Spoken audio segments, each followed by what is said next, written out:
Mr. Olszewski for your 5 minutes of questioning.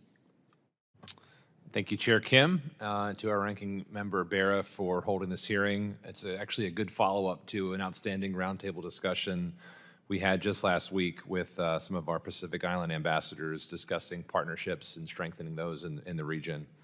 My takeaway was the overwhelming consensus was that that region wants the U.S. to show up.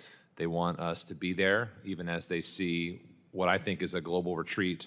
And again, they were concerned about the on-again, off-again tariffs from the administration. In some ways, it reinforced the point made by my colleague, Representative Castro, about the world is still moving. So appreciate all of your testimony today on that front.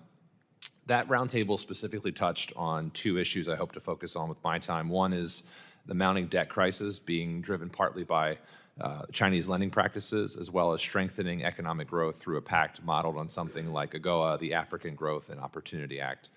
We know that China's extensive lending policies on Pacific Islands has resulted in unsustainable debt burdens. Tonga, for example, relies heavily on international loans and is currently saddled with more than $100 million in debt. To China, that's about 20% of its GDP.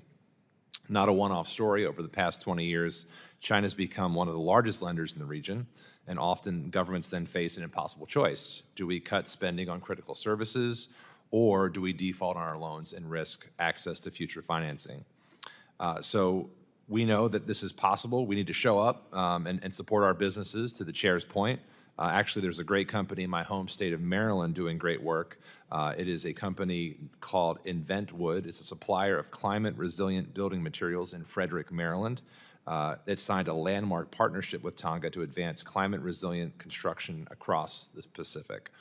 So we want to be incentivizing more partnerships like that for a model for sustainable development. We'll start on the debt crisis, and we'll start with you, Mr. Goodman, and if others want to jump in. From your perspective, how has Chinese lending contributed to the current debt crisis in the Pacific Island countries, and what are the key risks for U.S. interests resulting from that?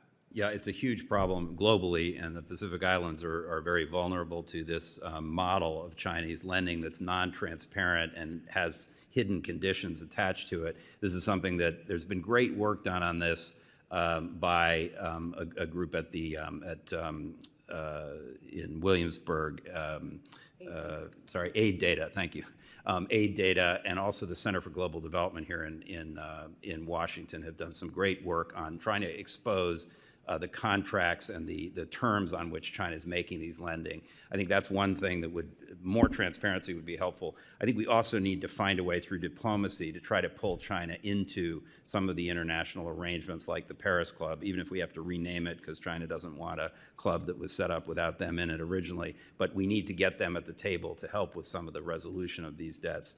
And it is an absolutely critical issue. But the final thing is the U.S. has to also offer some alternative. And I haven't said the word DFC myself, but just since others have mentioned it, I should have said it's really important that we reauthorize the DFC, give it more muscle power, let it fix this equity scoring problem, and make it a more capable organization. Because at the end of the day, that's what the Pacific Islanders want. They want us to have a better offer. Yeah, and I think we all agree on the reauthorization. Any other points on that one? I have a second question, a trade question on the AGOA-like trade pact that could signal, I think, a new commitment to the region and its growth. What would, and this can go, we can start with Ms. Cutler, and again, we'll open it up if there's time. What would the economic benefits be for the Pacific Islands and U.S. businesses from a trade agreement modeled on AGOA? And what sectors hold the most promise for expanding trade, and how can we better incentivize more public-private partnerships like we mentioned with InventWood back in Maryland? Well, I think you raised an excellent suggestion, some kind of AGOA program for the Pacific Islands, because countries like this, as Matt said, and you said, they very much want us to show up. They want to work with us, but they need some benefits, right? And so even though these programs provide unilateral benefits, they also very much provide an opportunity for continued connectivity and cooperation between the United States and these countries. So I think that's a model that's worth looking at. I have 20 seconds if any of the witnesses wanted to chime in. Yeah, I was going to say, I think that your comments raise some awareness around making sure you understand what the partners need. What are they looking for? So listening to what is going to be resonant for them. And also this idea of building capacity, being able to have that transparency around these debt agreements. These are all things that are going to reinforce good governance, I think are going to play to our strengths. The key really is the commercial viability, particularly with the Pacific Island nations. And some of them struggle with that. Thank you all. Madam Chair, I yield back. Thank you.